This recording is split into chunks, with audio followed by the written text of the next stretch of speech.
Ahuja clinic जो कि sector 18A Chandigarh विखे स्थित है, जिथे डॉक्टर रुचि राय आहूजा ਵੱਲੋਂ औरतां ਦੀਆਂ हर प्रकार ਦੀਆਂ बीमारियां ਦਾ इलाज ਕੀਤਾ जा रहा है। पिछले दिनी साडे पत्रकार अवतार सिंह ਵੱਲੋਂ डॉक्टर रुचि नाल विशेष गलबात की गई। पेश है एक खास रिपोर्ट। नमस्कार, मैं डॉक्टर रुचि राय आहूजा हूँ। मैंने अपना MBBS और MD KGMC लखनऊ से किया है। KGMC इंडिया के फर्स्ट 5 मेडिकल कॉलेजेस में आता है।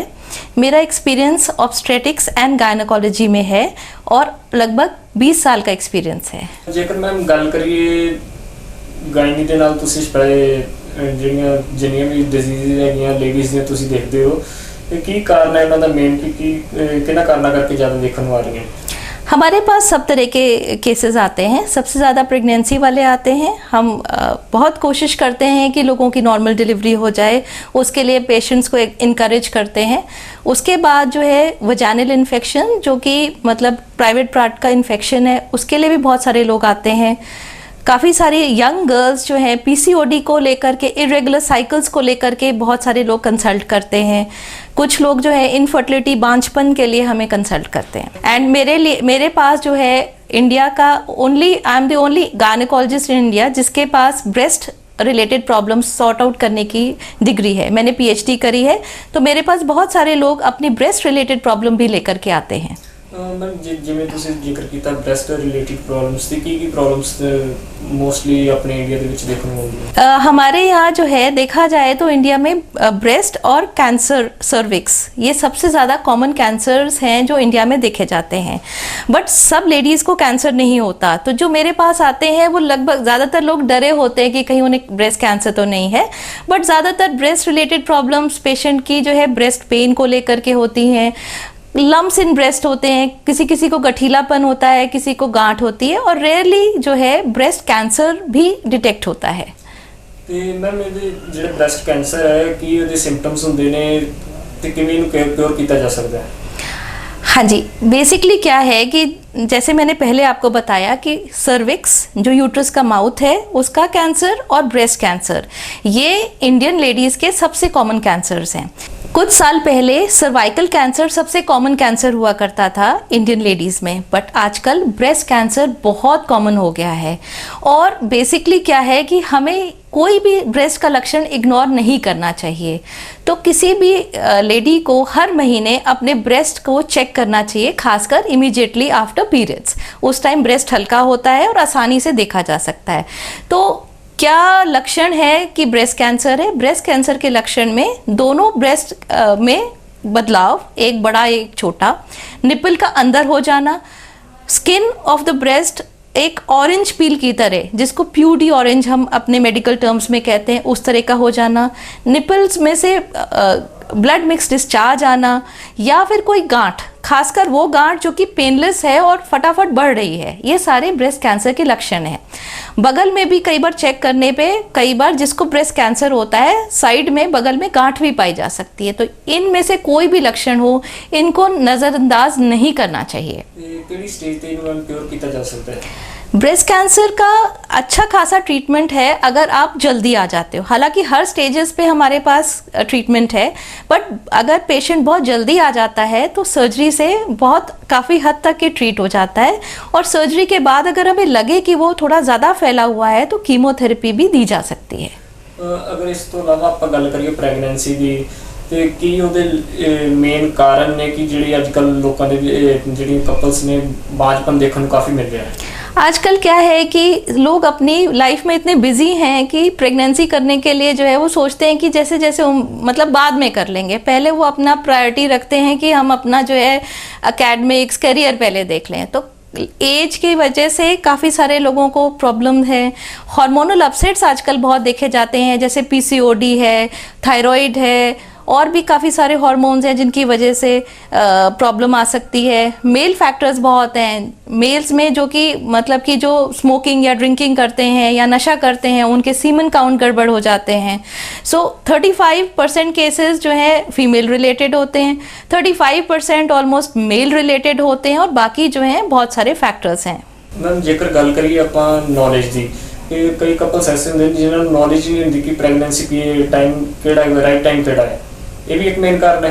हाँ जी, जब सबसे पहले जब मरीज आता है तो हम उनसे हिस्ट्री लेते हैं। हिस्ट्री में हमें पता चल जाता है कि इनको कुछ आइडिया है कि नहीं है। सो बेसिकली हम पहले तो अगर जिस लेडी का जो है पीरियड बिल्कुल टाइम से आ रहे हैं, मतलब कि किसी की 28 डेज साइकिल है या 30 डेज साइकिल है, तो अगर जिस लेडी का पीरियड टाइम से आता है उनको हम फर्टाइल डेज बता देते हैं। बेसिकली जो कपल्स हैं, अगर उन्हें ये पता हो कि फर्टाइल डेज हैं, कि मतलब लेडी का एग 14वें दिन पड़ेगा, तो अगर हम उनको मोटा मोटा बता देते हैं कि साथ में रहने पे 10वें दिन से लेके पीरियड के 10वें दिन से लेके 20वें दिन अगर साथ में रहें तो फर्टाइल डेज को आप इनकैश कर सकते हैं और उसमें प्रेगनेंसी के चांसेस बढ़ जाते हैं। एज फैक्टर भी इसमें मायने रखता है? एज फैक्टर बहुत इंपॉर्टेंट है, क्योंकि जैसे मैंने बोला कि मेल्स में हमेशा स्पर्म्स होते हैं।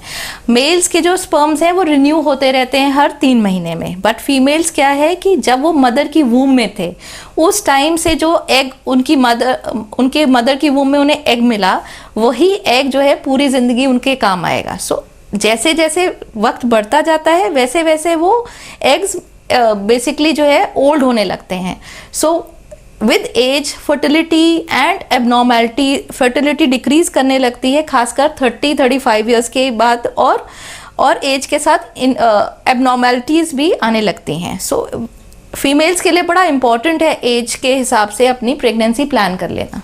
कहीं ना कहीं डाइट भी अफेक्ट करती है प्रेगनेंसी? बिल्कुल बिल्कुल, बहुत ज़रूरी है कि एक बैलेंस्ड हेल्दी डाइट तो सभी के लिए ज़रूरी है, बट खासकर जो लेडीज़ प्लान कर रही हैं उनके लिए बहुत इंपॉर्टेंट है कि वो हेल्दी न्यूट्रिशियस डाइट लें।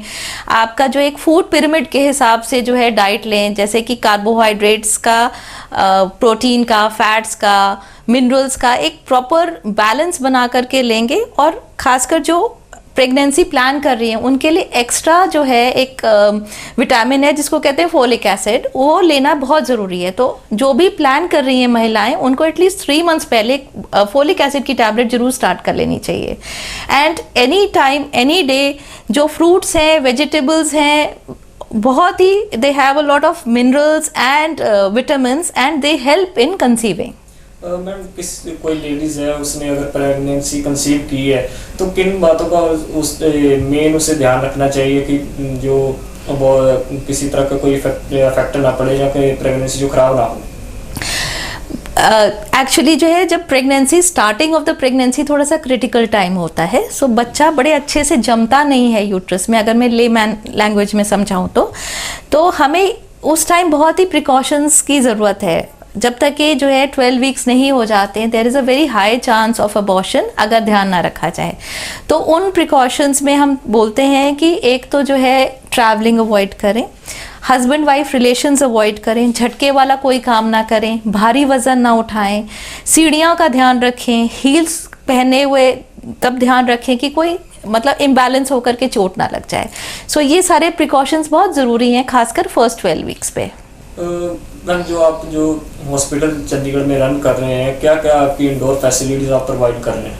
हम सब तरह के सारे ऑब्स्टेटिक गायनी केसेस हैंडल कर रहे हैं, इंक्लूडिंग हाई रिस्क प्रेगनेंसीज। हम डिलीवरी कराते हैं और हमारी पूरी कोशिश होती है कि नॉर्मल डिलीवरी हो पेशेंट की। सो कभी भी कोई ऐसी जल्दीबाजी नहीं करते हैं कि नॉर्मल डिलीवरी नहीं करेंगे, हम सिजेरियन करेंगे। तो we are working very hard on normal deliveries.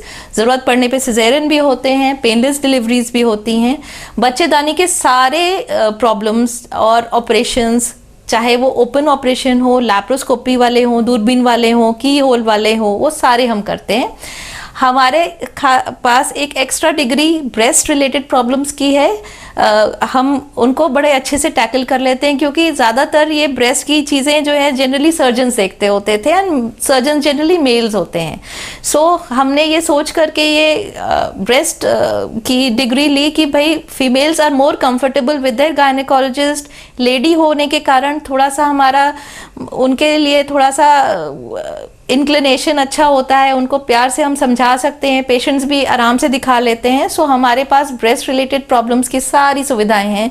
Ma'am क्या संदेश रहेगा आपका वर्ल्ड हेल्थ डे के ऊपर, और एक जाते जाते जो बांझपन से जूझ रहे कपल्स हैं उनके लिए क्या मैसेज आपका रहेगा? देखिए, मैं अपने सारे पेशेंट्स को यही समझाती हूँ कि बांझपन बेसिकली परेशानी तो देता है, बट देर सवेर भगवान सबको बच्चा देता है। सो स्ट्रेस लेकर के नहीं कोई भी ट्रीटमेंट कराना है, स्ट्रेस से हार्मोन्स गड़बड़ होते हैं। आप टिक करके डॉक्टर से पे फेथ रख करके अगर इलाज कराएं तो देर सवेर सबके बच्चा होता है। उसके ऊपर आपका डाइट और एक्सरसाइज बहुत ज़रूरी है। अपनी प्रेगनेंसी को ना डिले करें। और महिलाओं के लिए खासकर मेरा जाते जाते ये संदेश है कि महिला ही है जिसके ऊपर सारा मतलब जिसके कंधे पे सारा कुछ चलता है ना, तो उसने अपना घर भी देखना है और अपना प्रोफेशन भी देखना है। सो महिलाओं के लिए वर्ल्ड हेल्थ डे पे ये संदेश है कि प्लीज़ प्लीज़ प्लीज़ अपनी जो हेल्थ है उसको ना नज़रअंदाज करें।